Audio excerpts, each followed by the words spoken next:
তিন শ্রেণীর মানুষ জাহান্নামে যাবেই। তার এক শ্রেণীর মানুষ দায়ুস, যেসব বাপ বাড়িতে বেহায়ার সুযোগ দিয়েছে সেই বাপ জাহান্নামে যাবে, তাহাজ্জুদ পড়লেও যাবে, হজ করলেও যাবে। দুই, যেসব মহিলারা পুরুষের পোশাক পরে, পুরুষের শার্ট প্যান্ট পরে, পুরুষের গেঞ্জি গায়ে দেয়, পুরুষের মতো চলে, এরা জাহান্নামে যাবে, তাহাজ্জুদ পড়লেও যাবে, হজ করলেও যাবে। তিন, নিয়মিত যারা বিড়ি, তামাক, জর্দা, সিগারেট, গুল, নেশাদার দ্রব্য খায় তারা জাহান্নামে যাবে, হজ করলেও যাবে, তাহাজ্জুদ পড়লেও যাবে।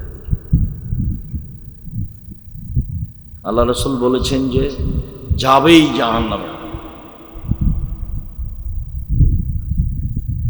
শুনুন, চক্ষু নিচু করে চলো, জান্নাত কিভাবে নিয়ে দিতে হয় সেটা আমি দেখব।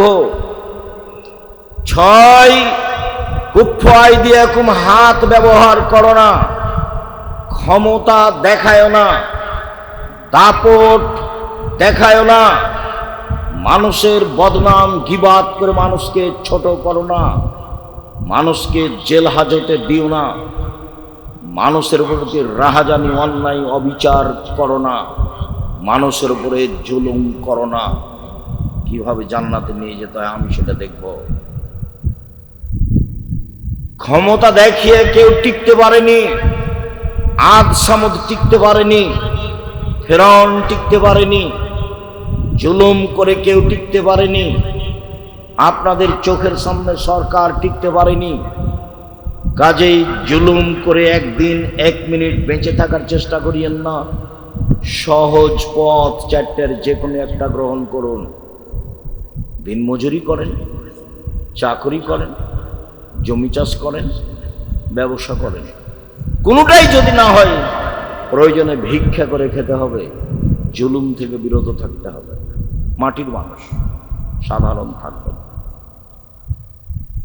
আবু হুরায়রা রাদিয়াল্লাহু তাআলা আনহু বলেন, সুইলা রাসূলুল্লাহ সাল্লাল্লাহু আলাইহি ওয়াসাল্লাম আন আকসারা ইদখিলান নাসা নারা।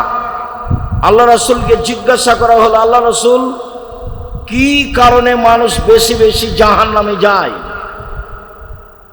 জাহান্নামে যাওয়ার কারণ কি, এইটা জিজ্ঞাসা। তখন তিনি উত্তরে বললেন, শোনো, আল ফারজ ওয়াল ফাম, মুখ আর লজ্জা স্থানের কারণে মানুষ বেশি বেশি জাহান্নামে যাবে। মুখ আর লজ্জা স্থান। কই এখানে সালাত আদায় করলো না, এই কথা তো আসলো না। তাহাজ্জুদ পড়লো না, এই কথা তো আসলো না। হজ করলো না, এই কথা তো আসলো না। জিজ্ঞাসা করা হলো মানুষের বেশি জাহান্নামে যাওয়ার কারণ কি? তখন আল্লাহ রাসূল বললেন যে মুখ আর লজ্জা স্থান। মুখে কি করে? সাধারণ মুখ বেখিয়াল, দোকানে বসে আছে, এমনিতেই বলে যাচ্ছে এর ওর কথা, এমন বলেছে, খালি একটু বলেছে, সবাই বলছে যে লোকটা খুব খারাপ, আপনিও দোকানে গিয়ে বলছেন যে ঠিক বলেছেন, ও আসলে খারাপ। এখন তো আর আপনি জান্নাত যেতে পারবেন না। পুরো জীবনের নেকি যদি এক পাল্লায় দেওয়া হয় আর এইটা যদি এক পাল্লায় দেওয়া হয় তাহলে এইটা ভারী হবে। 1 মিনিট। আয়েশা রাদিয়াল্লাহু তাআলা আনহা বলেন, কুলতু লিন নবী সাল্লাল্লাহু আলাইহি সাল্লাম লিসাফিয়া কাদা ওয়া কাদা। আমি বললাম, আপনি সাফিয়ার তো প্রশংসা করেন কেন? সাফিয়া খুব সুন্দরী, বুদ্ধিমতী, এত প্রশংসা করেন কেন? আরে সাফিয়া তো একজন খাটো মহিলা। খাটোটা একটা দোষ। আজও মানুষ খাটো মহিলাকে বিবাহ করতে চায় না। খালি জিজ্ঞাসা করে কত ফুট লম্বা, 5.5 ফুট, 6.5 ফুট, 5 ফুট। মানে বিবাহ করলে একটা আছে। আল্লাহ রাসূল এটা বলেনি। আল্লাহ রাসূল বলেছেন, তুলকাহুল মারাত লিআরবাইন। পৃথিবীর মানুষ শুনে রেখো, 4টে জিনিস দেখে মেয়েদের বিবাহ করা হয়। আমি সেই 4টার কথা বলিনি। 1, লেমা লেহা, মেয়েটা ধনী কিনা সবাই দেখতে চায়, তার টাকা পয়সা আছে কিনা। 2 অলে হাসাবে হাসে, বংশীয় কিনা, তার বাপ চাচারা বিত্তশালী চাকরিজীবী ব্যবসায়ী কিনা। 3 অলে জামালেহা, মেয়েটা সুন্দরী কিনা, সবাই সুন্দরী খুঁজে। আল্লাহ বলছেন মা তাবালাকুম, তোমাকে যাকে ভালো লাগে। দেখুন আল্লাহ বলছেন তোমাকে যাকে ভালো লাগে তাকে বিবাহ করো, 2টা করো, 3টা করো, 4টা করো। এর অর্থে এই নয় যে শ্যামা কালো মেয়েটা বাদ পড়ে থাকে, যেটা আপনি মনে করিয়েন না। আপনিও ঘুরতে ঘুরতে ঘুরতে ঘুরতে একটা শ্যামা মেয়ে পছন্দ হয়ে যাবে। আপনি বলবেন আম্মা ওই মেয়েটা একটু রং শ্যামা হলেও খুব ভালো, ওকে আমাকে খুব ভালো লেগেছে চালচলন। হ্যাঁ আব্বা, হ্যাঁ আব্বু, সেটি আমাকে ভালো লাগছে, চলো যাই সেখানে আগে যাই। যাক, কথা করে দাও। দেখেন বিবাহ হয়ে গেল।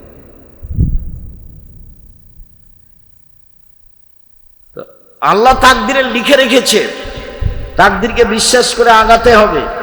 ফাসফার বেজাতে দিন, আমি তোমাদেরকে বলছি তোমরা ধার্মিক মেয়েকে বিবাহ করো। ভ্যানিটি ব্যাগ ঘাড়ে করে চলে যাচ্ছে বাজারে, একে ঘৃণা করো। নগ্ন পোশাক পরে চলে, একে ঘৃণা করো। ওকে বিবাহ করবা কেন?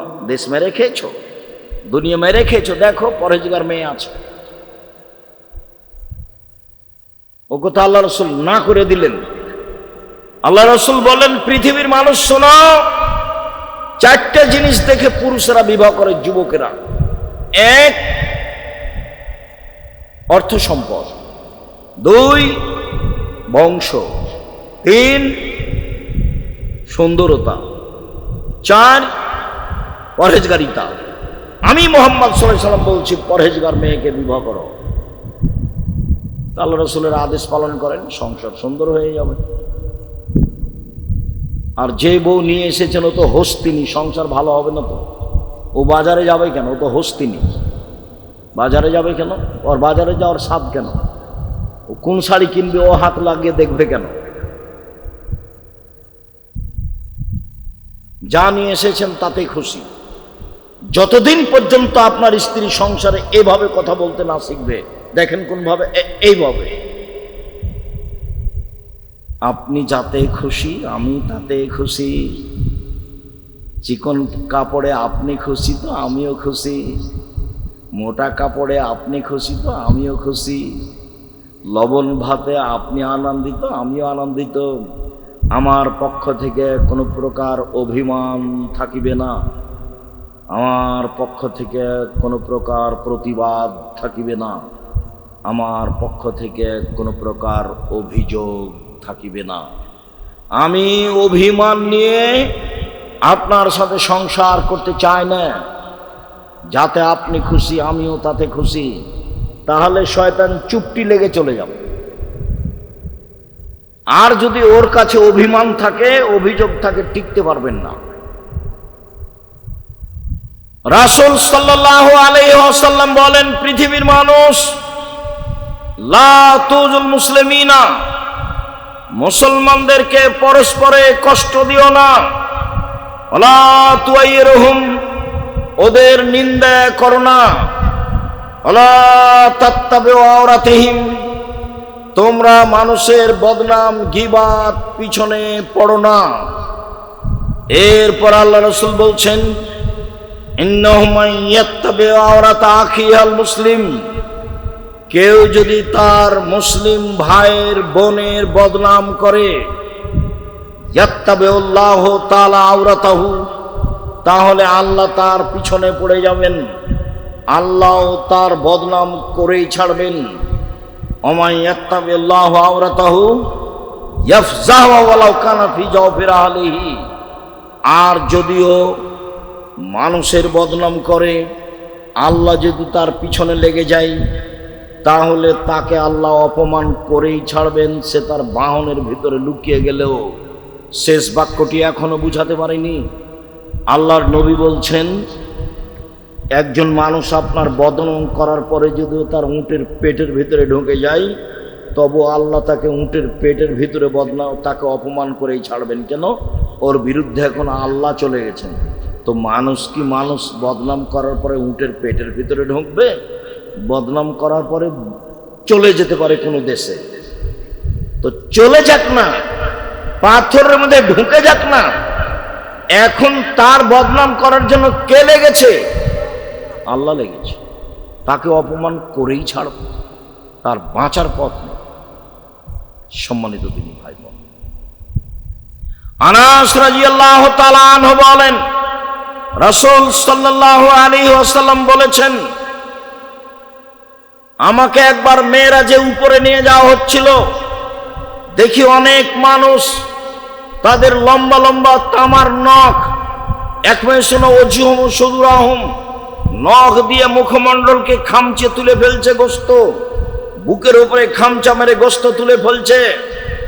আমি বললাম, জিবরাইল, এরা কারা? অবাক হয়ে গেলাম, নিজের নখ দিয়ে নিজের মুখের গোস্ত তুলে ফেলছে, এরা কে? তখন জিবরাইল বললেন, আল্লাযীনা ইয়াকুনা ফি আরাজিন নাস, এরা হচ্ছে ওরা যারা মানুষের বদনাম করত, তাদের এই অবস্থা। জীবনে মানুষের বদনামে নামিয়েন না। রাসূল সাল্লাল্লাহু আলাইহি ওয়াসাল্লাম বলছেন, মান কানা জাওয়াজাইনে ফিদ দুনিয়া কানা আল লিসানানে মিন নার ইয়াউমাল কিয়ামা। দুনিয়াতে কারো যদি দুইখান মুখ হয়, দুনিয়াতে কারো যদি দুইটা মুখ হয়, তাহলে বিচারের মাঠে তার এক মুখে থাকবে দুইটা আগুনের জিহ্বা। দুনিয়াতে দুইটা মুখ মানুষের হয়, মানুষে বলে আরে ছাড়ো, ধুমখার কথা ছাড়ো, এটা মানুষে বলে। আল্লাহর নবীও বলছেন যে যার মুখ দুইটা, মানে এখানে এক কথা ওখানে এক কথা, বিচারের মাঠে তার মুখে হবে দুইটা আগুনের জিহ্বা। কেমন হতে পারে পরিবেশ? তিনি বলছেন, আশারুন নাসে ইয়াউমাল কিয়ামা, বিচারের মাঠে সবচেয়ে নিকৃষ্ট বদ মানুষ সেই আল্লাযী ইয়াতিহাউলায়ে ওয়া ইয়াতিহাউলায়ে, যে এখানে এক কথা সেখানে আরেক কথা, এখানে এক কথা ওখানে আরেক কথা, চুগলখড়ি করে বেড়াই। বুখারী মুসলিম। এ হচ্ছে সবচেয়ে বদ খারাপ মানুষ। জরুরি কথা, আবু সাঈদ খুদরি রাদিয়াল্লাহু তাআলা আনহু বলেন, খারাজা রাসূলুল্লাহ সাল্লাল্লাহু আলাইহি ওয়াসাল্লাম ফিতর নওয়াজিল আল মুসাল্লা। একদা আল্লাহর নবী ঈদুল আযহা এবং ঈদুল ফিতরে আসলেন, ঈদের মাঠে আসলেন। আপনাদের ঈদের মাঠে এভাবে ডাকে নাকি? আসেন আসেন, আর 4 মিনিট আছে, ডাকে এরকম? সাবধান, ডাকে না যেন। আল্লাহ রাসূল বলছেন, লা আযানা ওয়ালা ইকামা ওয়ালা নিদা, আজান নেই, ডাক নেই, একামাত নেই। জি না, আমি কথা শেষ করবো। তার আজান নাই, একামাত নেই, ডাক নেই। শুনুন, রাসূল সাল্লাল্লাহু আলাইহি ওয়াসাল্লাম বলেন, ইয়া মাশারান নিসা তাসাদদাকনা ফাইন উরিতুকুন্না ইলা আকসারা আহলিন নার। মহিলারা, তোমরা দান করো, আমি তোমাদেরকে অধিকাংশ জাহান্নামে দেখছি। জাহান্নাম বলতে নারী আর নারী, জাহান্নামের অধিকাংশ মানুষই নারী। জাহান্নাম বলতে নারী আর নারী, জাহান্নামের অধিকাংশ মানুষই নারী। যখন আল্লাহর নবী এই কথা বললেন, তখন মহিলারা বললেন, লিমা বেমা ইয়া রাসূলুল্লাহ, আল্লাহর নবী কেন? আমরা বেশিরভাগ জাহান্নামে যাবে কেন? আমাদের বেশিরভাগ জাহান্নামে যাওয়ার কারণ কি? তখন তিনি 3টা কথা বললেন। এক, তুকসির না লানা, তোমরা বেশি অভিশাপ করো, খুচরা কথা বলো, বদনাম তাদের মুখে বেশি। তারাই দিন রাত বলে, অমুক মেয়ে এমন, অমুক ছেলে এমন, তার স্বামী এমন, তার বোন এমন, তার ভাই এমন। দেখবেন যে তাদের মুখে সব সময় খুচরা কথা। মহিলারা জাহান্নামে যাবে, তার 1 নম্বর কারণ হচ্ছে তাদের মুখে অভিশাপ বেশি, খুচরা কথা বেশি, বদনাম বেশি, গীবত বেশি, সেই জন্য জাহান্নামে যাবে। 2, তাকফুরনা নাসিরা, তারা স্বামীকে মেনে চলে না, সেই জন্য জাহান্নামে যাবে। 4টে আমলের ভিত্তিতে একজন মহিলা জান্নাতে চলে যাবে। 1, 5 ওয়াক্ত সালাত। 2, রমজান মাসের সিয়াম রোজা। 3 স্বামীকে মেনে চলা। 4 জেনায় লিপ্ত না হওয়া। এই 4টা কর্ম যার আছে জান্নাতের সব দরজা খোলা তার জন্য। একদিকে আল্লাহ রাসূল বললেন তার জন্য জান্নাতের সব দরজা খোলা, আর আরেক দিকে আল্লাহ রাসূল বলছেন জাহান্নাম বলতে নারী আর নারী, জাহান্নামের অধিকাংশ মানুষই নারী। মহিলারা জিজ্ঞাসা করল কেন? তখন তিনি উত্তরে বললেন, 1 তারা অভিশাপ করে, বদনাম গীবাত করে এই জন্য। 2 তারা স্বামীকে মেনে চলে না এই জন্য। 3 মা রাআইতু মিন নাকিসাতি আকলিন ওয়া দীনিন আযহাব রব্বিল রাজুলিল হাজিম মিন ইহদাকুন্না। আমি দেখিনি তোমাদের চেয়ে কাউকে ও নারী জাতি, আমি দেখিনি তোমাদের চেয়ে কাউকে ও নারী জাতি বুদ্ধি কম হওয়ার পরেও, বিবেক কম হওয়ার পরেও বুদ্ধিমানের বুদ্ধিকে নষ্ট করতে পারে। তোমরা এমন জাতি যে বুদ্ধিমানের বুদ্ধিকে নষ্ট করতে পারো। তোমরা এমন জাতি যে বুদ্ধিমানের বুদ্ধিকে নষ্ট করতে পারো। একবার হাসি মুখে কথা বললেই ঈমান অর্ধেক হয়ে যায়। এ কথা আমি বলিনি, এ কথা মুহাম্মদ সাল্লাল্লাহু আলাইহি ওয়াসাল্লাম বলেন, হাদিস বুখারী মুসলিম। এই 3টে কারণে তারা বেশি জাহান্নামে যাবে। ও মোবাইলে কথাই বলবে না, তার আব্বার মোবাইলে বারবার রিং হচ্ছে। বহুদিন বলেছি মেয়ে মোবাইল ধরতে পাবে না, শেষ পর্যন্ত যদি ধরেই তাহলে অন করে বলবে আসসালামু আলাইকুম, কে বলছিলেন? এখন আমার আব্বা বাড়িতে নেই, কিছুক্ষণ পরে বলিয়েন আসসালাম। এই পর্যন্ত একটু কড়া করে বলবে। সেখানে ভাষা নরম করে কিছু বললে সেই পুরুষ সে নাম্বারটা ধরে রাখবে আবার কথা বলার জন্য। রাসূল সাল্লাল্লাহু আলাইহি ওয়াসাল্লাম বলছেন, তোমাদের চেয়ে আমি জাতি দেখিনি যে মানুষের ঈমানকে ধ্বংস করতে পারে। মা তারাক্তু বাদি ফিতনাতান আজারাল রিজালা মিনান নিসায়ে, আমার জীবনে আমি ছাড়িনি কোনো বস্তু যেটা পুরুষের জন্য বেশি ধ্বংসাত্মক হতে পারে নারীদের চেয়ে। আমার জীবনে আমি ছাড়িনি কোনো বস্তু যেটা পুরুষের জন্য বেশি ধ্বংসাত্মক হতে পারে নারীদের চেয়ে। আমার জীবনে আমি ছাড়িনি কোনো বস্তু যেটা পুরুষের জন্য বেশি ধ্বংসাত্মক হতে পারে নারীদের চেয়ে।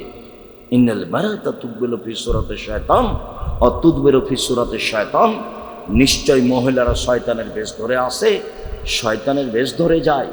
নিশ্চয় মহিলারা শয়তানের বেশ ধরে আসে, শয়তানের বেশ ধরে যায়। এই ভাষা কি আল্লাহ রাসূল সব মহিলাকেই বললেন? এই ভাষার অধীনে কি খাদিজা আছে? এই ভাষার অধীনে কি আয়েশা রাদিয়াল্লাহু তাআলা আনহা আছেন? এই ভাষার অধীনে কি মারিয়াম আছেন? এই ভাষার অধীনে কি আসিয়া আছেন? জি না। কেন নেই? আল্লাহ রাসূল বলছেন, ইন্নাল মারাতা তুকবিলু ফি সূরাতি শায়তান ও তুদবিরু ফি সূরাতি শায়তান, শয়তানের বেশ ধরে আসে, শয়তানের বেশ ধরে যায়। ভ্যানিটি ব্যাগ ঘাড়ে নিয়ে ওই ফ্যাশন বোরকা পরে যায়, এটা কেমন পোশাক হলো? ল্যাংটা হয়ে যায়, সেটা তো যাই, ওর বাপ নাই সেই জন্য যায়, ওর স্বামী নাই সেই জন্য যায়, ওর দেখাশোনার কেউ নাই সেই জন্য যায়। ওকে তো আল্লাহ একজনের অধীনে রেখেছে। একাধিক হাদিস, একাধিক আয়াত অধীনে নেয়, বসো। সম্মানিত দিনী ভাই বোন, রাসূল সাল্লাল্লাহু আলাইহি ওয়াসাল্লাম একদা বলছেন, তোমাদের কি হবে, যুগের কি হবে, তোমাদের কি হবে, যুগের কি হবে। এই যে অবকিতুম বিহসালাতি মিনান নাস, যখন তোমরা আগাছার মাঝে থাকবে, সমাজের সবাই হবে আগাছা, কেউ ভালো মানুষ থাকবে না, সেদিন তোমাদের কি হবে, সেদিন যুগের কি হবে, সেদিন তোমাদের কি হবে, সেদিন যুগের কি হবে। আমানতদারি বলে কোনো জিনিসই থাকবে না, মতবিরোধ বেড়ে যাবে, কেউ কাউকে মানবে না। দেখো দেখো দেখো মতবিরোধ কিভাবে মানুষের মধ্যে বাড়বে। ডান হাতের আঙ্গুল বাম হাতের আঙ্গুলের মধ্যে ঢোকালেন, মতবিরোধ মানুষের মাঝে এইভাবে ঢুকে যাবে, কেউ কাউকে মানবে না। তখন তোমাদের কি হবে, যুগের কি হবে? তোমাদের কি হবে, যুগের কি হবে? বলেন কি হবে? আপনি বলেন কি করতে হবে, আপনি বলেন। তখন বলছেন, শোনো, আলজেম লেসানাক, মুখখান বন্ধ রেখো। বাস, পরিস্থিতি যতই জটিল হোক। 2, আলজেম বাইতাক, বাড়িতে থাকি, বাড়ি থেকে বের হবে না জরুরি প্রয়োজন ছাড়া। তখন সাহাবীগণ বলছেন, আল্লাহর নবী, যে কারণে আমি বাড়িতে আছি, কেউ যদি এসে আমাকে বাড়িতে মারে, কেউ যদি আমার বাড়িতে এসে বদনাম করে, বাড়িতে এসে আমাকে মারে, আমি কি করব? আপনি যে বলছেন যে মুখটা বন্ধ রেখো, বাড়িতে থাকো, তো কেউ যদি আমার বাড়িতে এসে আমাকে মারে, তাহলে আমি কি করব? তখন আল্লাহ রাসূল বলছেন, শোনো শোনো শোনো, ওই সময় আদমের 2 ছেলের ভালোটার মতো হবা না, মুখামুখি যাবেন না। দিন যত যাবে মানুষের মেজাজ রক্ত তত গরম, কেউ কাউকে মেনে নিবে না, মতবিরোধ বেড়ে যাবে, ছাড় বলে কোনো জিনিস থাকবে না। অথচ রাসূল সাল্লাল্লাহু আলাইহি ওয়াসাল্লাম, আল্লাহ তাআলা বলছেন 3টা গুণের ভিত্তিতে মানুষ জান্নাতে যাবে। 1, আল্লাযীনা ইনফিকুনা ফিস সাররাই ওয়াজ যাররাই, সচ্ছল অবস্থায় দান করে যে, অসচ্ছল অবস্থায় দান করে যে, সে জান্নাতে যাবে। 2, আল কাযিমিনাল গায়জ, রাগকে দমন করতে পারে যে, সে জান্নাতে যাবে। রাগ দিয়ে কোনো কাজ নিতে হবে না, রাগ দেখে বউকে মারতে হবে না, রাগ দেখে বউকে তালাক দিতে হবে না। তালাক শব্দ অত তাড়াতাড়ি মুখ দিয়ে বের করেন কেন? ক্ষমতা দেখা দিয়ে বলছে তোকে 3 তালাক, 1 তালাক, 2 তালাক, 3 তালাক, 1000 তালাক, কয়েকশো তালাক। তো এটা কিন্তু বুঝতে পারে না কে আমাকে খেপালো।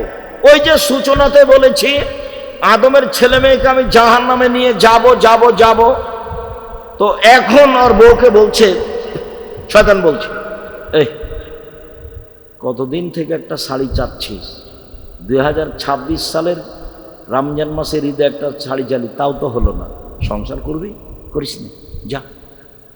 তখন ওর স্বামীকে বলছে, কত তোমাকে বললাম যে একটা শাড়ি কিনো, এই রমজানে কিনো না, তুমি কিনলে না, কথাটা আমার শুনলে না, তোমার সংসার করতে আমার ভালোই লাগে না। তখন বলছে, করবি না, যা, তো তালাক দিয়ে দাও। তালাক দিয়ে দিলাম, জানো দিব, দেও না এখনই, দিব, এক্ষুনি দে, এক্ষুনি দে, এক্ষুনি চলে যাবো তোর বাড়ি দিকে, থাকবো না থাকবো না থাকবো না। ওকে কে খেপাচ্ছে বলেন তো? এই শয়তান।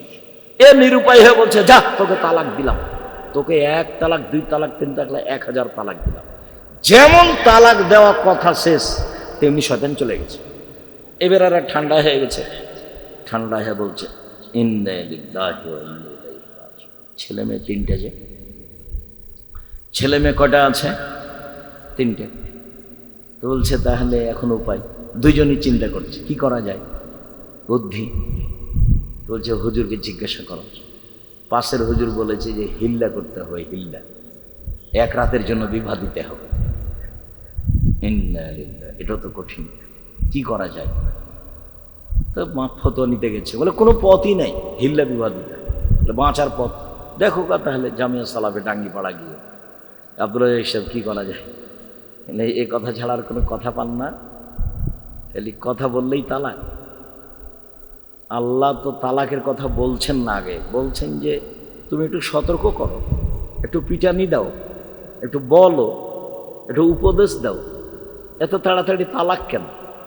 আর ওই যে বোকা মানুষ 2 বছর 3 বছরের জন্য চলে গেছে বাইরে কাজ করতে, সৌদি, কুয়েত, কাতার, বাহরাইন, ঢাকা, লন্ডন, আমেরিকা, আর এখানে খালি হুকুম চালাই বউকে, এখানে যাবা না, সেখানে যাবা না, তোমার অমুক বাড়ি যাবা না, তমুক বাড়ি যাবা না, ওর সাথে কথা বলো না, তুই কথা বলেছিস, যা, তোকে তালাক দিয়ে দিলাম। কত যে ঝামেলা দিন রায়। মোলার গাছ তুলে খেলে আর কি থাকে? থাকে না। বেগুন তুলে খেলে এখনো গাছটা আছে, ছিঁড়ে খেলে গাছটা রাখেন, তালাকি দিয়ে দিলেন, থাকবে কি? তালাক ব্যবহার করিয়েন না ওভাবে, কম ব্যবহার করেন, সেটা শয়তান করাচ্ছে। নিরুপায় হয়ে বৈঠকে তালাকের সমাধান হবে। আপনি মুখে তালাক বলবেন না, আপনার বাপ মা, গ্রামের লোক, চেয়ারম্যান মেম্বার, মোড়ল মাতাব্বরা বসে যদি দেখা যায় যে সংসার চলবেই না, তাহলে বিচ্ছেদের ব্যবস্থা থাকবে। আপনিও তো রাগ করে বলছেন কেন 1 তালাক 2 তালাক 3 তালাক, সংসারটা এভাবে আপনি তালাককে সহজ মনে করছেন। আল্লাহ রসুল বলছেন জিদ্দহুন্না জিদ্দুনা হাজলহুন্না জিদ্দুন। 3টে জিনিস আছে যার মজাকও চূড়ান্ত, চূড়ান্ত চূড়ান্ত, যার মজাকও চূড়ান্ত, চূড়ান্ত চূড়ান্ত। রাগ করে তালাক বললেও তালাক হবে, হাসি মজাক করে তালাক বললেও তালাক হবে, হায়েজ অবস্থায় তালাক দিলেও তালাক হবে, পেটে বাচ্চা আছে এই সময়ে তালাক দিলেও তালাক হবে, যে কোনো সময়ে তালাক দিলে তালাক হবে। হায়েজের কারণে তালাক বিরত থাকে না। 1 বৈঠকে 3 তালাক দিলে 1 তালাকই হয়। শয়তানকে এভাবে সুযোগ দিয়েন না। শুনুন, রাসূল সাল্লাল্লাহু আলাইহি সাল্লাম বললেন তোমাদের কি হবে, যুগের কি হবে, আপনি বলেন কি করতে হবে। তখন আল্লাহ রসুল বললেন যে মুখখান বন্ধ রেখো, বাড়িতে থাকো। আমি যদি বাড়িতে থাকি, সে যদি আমাকে আসে মারতে, তখন তুমি আদমের 2 ছেলের ভালোটার মতো হয়েও। আদমের 1 বড় ছেলে কি বলল, হাবিল তোকে মারবো। তখন কাবিল কি বলল, কাবিল বলল হাবিল তোকে মারবো। তখন হাবিল কি বলল, তুমি মারো মারো, আমি তোমাকে মারব না। খবরদার ঝগড়ায় যাবেন না, বিবাদে যাবেন না। 3 শ্রেণীর মানুষ জান্নাতে যাবেই। 1, সচ্ছল অসচ্ছল অবস্থায় দান করে যে। 2, রাগকে দমন করে যে। 3, আফিনানিন নাস, মানুষকে মাফ করে যে। মাফ করতে শিখবেন। আমার জীবনে 2টা ত্যাগ, মানুষের বদনাম করব না, ও যদি আমাকে ধুয়ে ছেড়ে দেয় তবু। 2, প্রতিশোধ নিব না, যা হবে হবে, দুনিয়া প্রতিশোধ নিব না। মাফ করতে শিখবেন, জান্নাত হবেই। প্রতিপক্ষ বলেছে বলেছে, আপনার চরিত্র এমন কেন? রাসূল সাল্লাল্লাহু আলাইহি সাল্লাম বলছেন আপনি সদাচরণের আলোচনা দেখেন।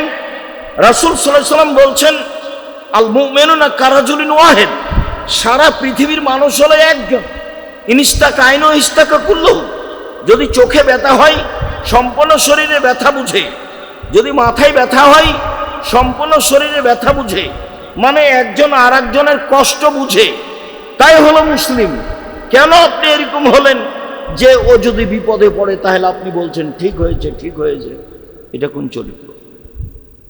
এটা কোন আচরণ? মানুষকে মাফ করতে শিখুন, জান্নাত হবে ইনশাআল্লাহ। সম্মানিত দিনী ভাই বোন, বলছিলাম রাসূল সাল্লাল্লাহু আলাইহি সাল্লাম মানুষের বদনাম গীবত করা তো বহুদূরের কথা, তিনি মানুষের বদনাম গীবত থেকে বিরত থাকার চেষ্টা করতেন। তিনি মানুষের দোষ ত্রুটি ঢেকে রাখার চেষ্টা করতেন। একটু দেখেন, রাসূল সাল্লাল্লাহু আলাইহি সাল্লাম বলছেন মান সাতারা মুসলিমান সাতারাহুল্লাহু ফিদ দুনিয়া ওয়াল আখিরা, কেউ যদি দুনিয়াতে মানুষের দোষ ত্রুটি ঢেকে রাখে তাহলে আল্লাহ বিচারের মাঠে তার দোষ ত্রুটি ঢেকে রাখবেন। কেউ যদি মানুষের দোষ ত্রুটি ঢেকে রাখে, আল্লাহ বিচারের মাঠে তার দোষ ত্রুটি ঢেকে রাখবেন। আমার দিকে দেখেন, উপদেশ বইয়ের প্রথমে আছে এই হাদিস। বইটা আপনার জন্য লেখা হয়েছে, পাল্টা আমাকে পড়তে বলছেন, তাহলে তো হয় না।